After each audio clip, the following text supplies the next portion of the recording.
Hello my Scorpio babies! Itong reading na ito ay para sa inyo, Scorpio, Sun, Moon, Rising, and Venus sign. At sa inyo mga cross watchers, if you're dealing with a Scorpio, so itong reading na ito ay para sa inyo. Okay, so ang reading natin ay for the month of April 2026. Okay, so nag-flip agad ang Knight of Swords natin. And let's see more.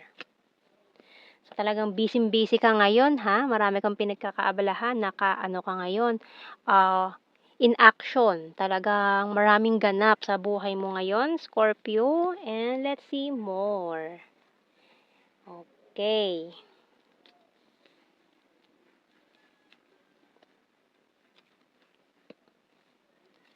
So, naka-experience ka din ng death and rebirth. So, new beginning coming in. So, sa lahat naman, no, may mga new beginning na mangyayari. Pero, ikaw talagang focus ka ngayon sa mga goals mo. Talagang, busy-busy ka na buuin ng foundation na ginagawa mo ngayon. Kasi gusto mo very solid ang foundation. Kasi, nakailang death and rebirth ka na. So, nakakailang ka ng, kumbaga, nagre-restart lagi yung mga sinisimulan mo laging parang may sumisira, kaya gumuguho agad. So ngayon, nakita mo na kung ano yung mga mali na nagawa mo sa mga decision mo noon, sa mga projects mo. So nakita mo na kung bakit gumuguho or bakit hindi maayos yung mga outcome ng mga ginagawa mo dati. So ngayon natuto ka na, nakita mo na, nasilip mo na, nabusisi mo na yung mga mali sa formula ng iyong ginagawa ngayon. So ngayon, dahil alam mo na, so nagfo-focus ka na do'n sa foundation na binubuo mo ngayon. Kasi ayaw mo na maulit yung dati na nasira, gumuho, nagsimula ka sa una. 'Di ba ang hirap magsimula na naman sa umpisa, na kumbaga parang matatapos ka na, nandun na, tapos biglang guho na naman. Magsisimula ka na naman ng panibago. So, ngayon busy-busy ka dito, tinalikuran mo na itong mga maling, desisyon mo, itong mga maling nagawa mo before.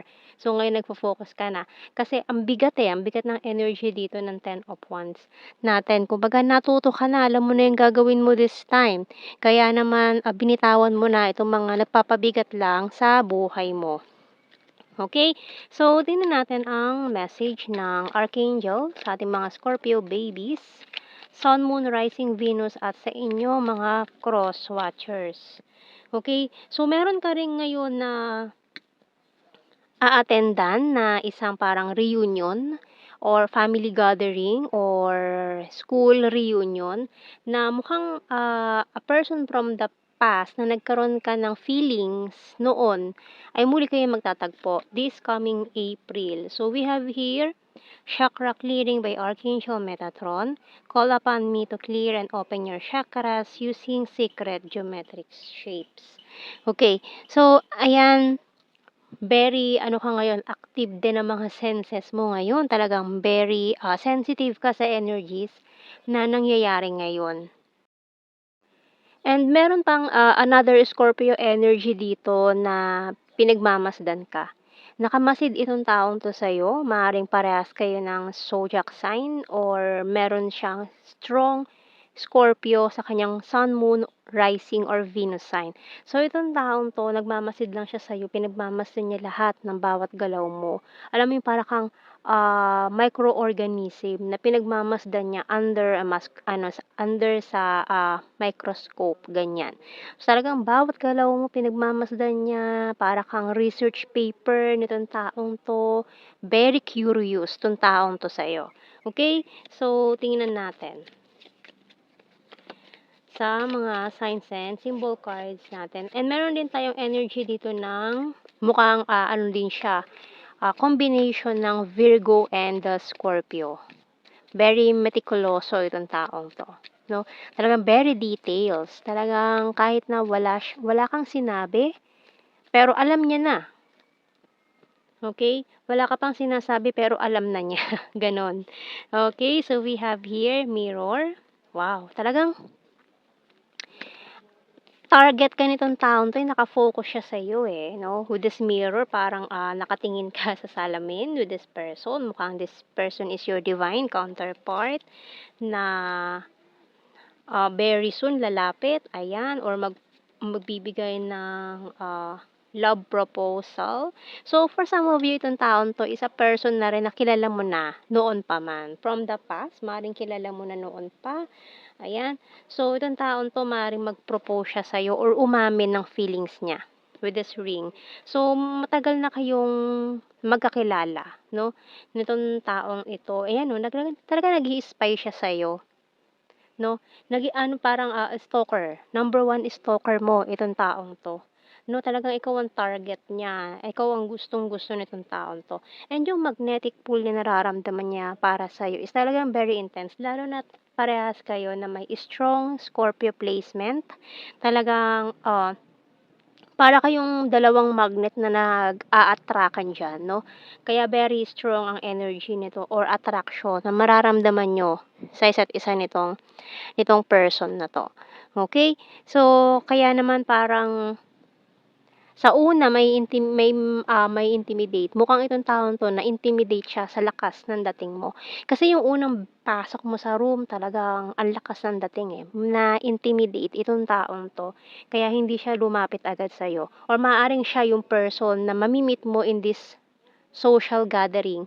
Puwedeng family gathering ito or puwedeng, school reunion, ganyan. Naging classmate mo na elementary, high school or college or kung saan man na, parang organization na nagkasama kayo. Puwede rin sa church, ganyan or kung anumang, grupo ito na sinalihan niyo na magkasama kayo before and then mayroong reunion na magaganap, 'no?